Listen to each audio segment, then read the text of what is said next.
ఓం గం గం గం గణాధిపతియే నమ. ఓం విశ్వకర్మ వీరబ్రహ్మణే నమ.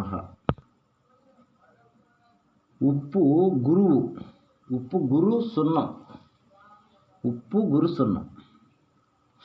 100 గ్రాములు ఉప్పు తీసుకోండి.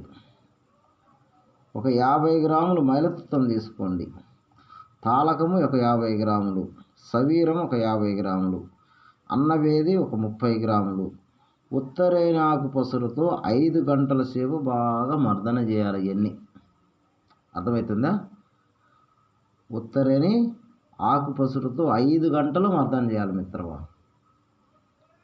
ఈ నేను చెప్పిన భాగాలను బాగా మర్దన చేసి, ఆ మర్దన చేసిన దాన్ని తీసి బిల్లగట్టండి. బిల్లగట్టి బాగా ఆరనిచ్చి ప్రమిదల్లో పెట్టి బాగా ఒక 4-5 సీళ్ళు ఇవ్వండి. మంచి సీళ్ళు ఇవ్వండి, బంధన సీళ్ళు ఇచ్చేసి మన ఏరు పిడకలు, అంటే మామూలు పిడకలు కాదు, ఏరు పిడకలు అన్నమాట. ఏరు పిడకలలో 15 పిడకలతో పుటమేయండి. ఏరు పిడకలు గుర్తుపెట్టుకోండి, ఒకసారి 2 సార్లు చెప్తున్నా. ఏరు పిడకలు తీసుకొని 15 పిడకలు తీసుకోండి, పుటమేయండి.